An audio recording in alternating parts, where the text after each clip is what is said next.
نبی کریم صلی اللہ علیہ وآلہ وسلم کے تمام صحابہ معزز، محترم اور قابل تعظیم ہیں۔ قرآن پاک اور احادیث مبارکہ میں ان کی بے شمار فضائل و مناقب وارد ہوئے ہیں۔ اسلام کے لیے انہوں نے ایسی قربانیاں دی ہیں کہ بعد میں آنے والوں کے لیے ان کا تصور کرنا بھی مشکل ہے۔ لیکن ان سب باتوں کے باوجود بعض صحابہ کرام کے خاص مناقب اور اوصاف تھے جو دوسروں میں نہیں تھے۔ یقیناً ان صحابہ کا تذکرہ کرنا اور امت کے سامنے ان کا اوصاف اجاگر کرنا وقت کی ایک اہم ضرورت اور ہماری ذمہ داری ہے۔ اس لیے ذیل میں ان جلیل القدر صحابہ میں سے ایک ایسے صحابی کا تذکرہ کریں گے جنہیں حضور صلی اللہ علیہ وسلم کے رازدار ہونے کا شرف حاصل ہے، اور وہ حضرت حذیفہ بن یمان رضی اللہ عنہما ہے۔ نام و نسب ان کا مکمل نام حذیفہ بن حسل بن جابر ہے۔ ان کے والد کا اصل نام حسل تھا، لیکن وہ یمان کے لقب سے مشہور ہوئے۔ اس لقب پڑھنے کی وجہ یہ ہے کہ حضرت حذیفہ رضی اللہ عنہ کے والد حسل انصار کے ایک قبیلہ بنو اشہل کے حلیف بنے، اور وہ قبیلہ چونکہ ملک یمن میں رہتا تھا، لہذا اسی طرح نسبت کرتے ہوئے انہیں یمان کا لقب دیا گیا۔ حضرت حذیفہ رضی اللہ عنہ کے والد کی مسلمانوں کے ہاتھوں شہادت۔ حضرت حذیفہ رضی اللہ عنہ کے والد اور والدہ دونوں صحابہ میں سے تھے۔ ان کے والد یمان کی شہادت غزوہ احد میں مسلمانوں کے ہاتھوں ہوئی۔ وہ اس طرح کہ حضرت حذیفہ اور ان کے والد دونوں غزوہ احد میں شریک تھے اور مشرکین مکہ کے خلاف لڑ رہے تھے، اور اس زمانے میں چونکہ خود وغیرہ پہن کر لڑتے تھے، اس لیے حضرت حذیفہ کے والد حضرت یمان کو صحابہ پہچان نہ سکے اور ان پر حملہ کر دیا۔ حضرت حذیفہ نے جب دیکھا تو انہیں روکنے لگے، لیکن تب تک ان کے والد حضرت یمان شہید ہو چکے تھے۔ چنانچہ صحیح بخاری کی ایک حدیث میں ہے مفہوم، حضرت حذیفہ پکارنے لگے، اے اللہ کے بندو، یہ میرے والد ہیں، لیکن لوگ نہیں رکے یہاں تک انہیں شہید کر دیا۔ حضرت حذیفہ کی والدہ کی حضور صلی اللہ علیہ وسلم سے محبت۔ حضرت حذیفہ کے والد کی طرح ان کی والدہ بھی جلیل القدر صحابیہ تھیں اور آپ صلی اللہ علیہ وسلم سے بے انتہا محبت کرتی تھیں۔ اپنے بیٹے حضرت حذیفہ رضی اللہ عنہ کو بھی حضور صلی اللہ علیہ وسلم کی خدمت میں حاضر ہونے کی سختی سے تاکید کرتی تھیں۔ چنانچہ ایک مرتبہ حضور صلی اللہ علیہ وسلم نے ان کے لیے دعا کی تھی، جیسا کہ ایک حدیث میں ہے مفہوم۔ حضرت حذیفہ رضی اللہ عنہ فرماتے ہیں کہ ایک مرتبہ میری والدہ نے پوچھا کہ تم رسول اللہ صلی اللہ علیہ وسلم کی خدمت میں کتنے دن بعد حاضر ہوتے ہو؟ میں نے عرض کیا کہ اتنے دنوں سے میرا وہاں جانا نہیں ہوا۔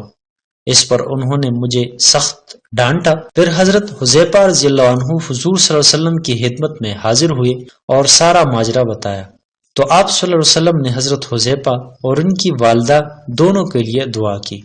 حضرت حذیفہ رضی اللہ عنہ اور ان کے والد غزوہ بدر میں شریک نہیں ہو سکے۔ اس کی وجہ یہ تھی کہ یہ دونوں حضرات ہجرت کر کے مدینہ منورہ آ رہے تھے کہ راستے میں کفار نے انہیں روک لیا اور پوچھا کہ کیا تم محمد صلی اللہ علیہ وسلم کے پاس جانا چاہتے ہو؟ انہوں نے کہا ہم ان کے پاس نہیں بلکہ صرف مدینے میں جانا چاہتے ہیں۔ تو کفار نے ان سے اللہ کا نام لے کر عہد و پیما لیا کہ وہ مدینے جائیں اور حضور صلی اللہ علیہ وسلم کے ساتھ ہو کر نہیں لڑیں گے۔ پھر جب وہ دونوں رسول صلی اللہ علیہ وسلم کی خدمت میں حاضر ہوئے اور پورا واقعہ بیان کیا تو آپ صلی اللہ علیہ وسلم نے ان سے فرمایا، ترجمہ، تم مدینے چلے جاؤ، ہم ان کا عہد پورا کریں گے اور ان کے خلاف اللہ تعالیٰ سے مدد چاہیں گے۔ اس واقعے سے اسلام میں ایفائے عہد کی اہمیت اور لزوم کا اندازہ ہوتا ہے کہ جنگ کا زمانہ ہے، مسلمانوں کو مجاہدین کی ضرورت بھی ہے، اور دوسری طرف حملہ اور کفار سے کیا ہوا عہد ہے۔ لیکن پھر بھی حضور صلی اللہ علیہ وسلم نے ایفائے عہد کا حکم دیا اور دونوں صحابہ کو جنگ میں شریک ہونے سے روک دیا۔ حضرت حذیفہ رضی اللہ عنہ کو یہ فضیلت حاصل ہے کہ رسول اللہ صلی اللہ علیہ وسلم نے ان کو ہجرت اور نصرت دونوں کا اختیار دیا تھا۔ چنانچہ ایک روایت میں حضور صلی اللہ علیہ وسلم نے ان سے فرمایا مفہوم، اگر تم چاہو تو مہاجرین میں سے ہو اور اگر چاہو تو انصار میں سے ہو۔ اس پر انہوں نے عرض کیا انصار میں سے ہونا چاہتا ہوں، تو آپ صلی اللہ علیہ وسلم نے فرمایا کہ تم انہی میں سے ہو۔ حضرت حذیفہ رضی اللہ عنہ حضور صلی اللہ علیہ وسلم کی بے انتہا تعظیم اور احترام کرتے تھے۔ چنانچہ ایک مرتبہ حالت جنابت میں صبح سویرے کہیں جا رہے تھے کہ سامنے حضور صلی اللہ علیہ وسلم کو تشریف لاتے دیکھا تو ایک طرف کسک گئے اور پھر غسل وغیرہ کر کے آپ صلی اللہ علیہ وسلم کی خدمت میں حاضر ہوئے تو آپ صلی اللہ علیہ وسلم نے ان سے اس بارے میں استفسار کیا تو انہوں نے بتایا کہ وہ حالت جنابت میں تھے اور وہ نہیں چاہتے تھے کہ اس حالت میں حضور صلی اللہ علیہ وسلم کو چھوئیں، اور اس پر حضور صلی اللہ علیہ وسلم نے فرمایا، ترجمہ مفہوم، مسلمان نافاق نہیں ہوتا۔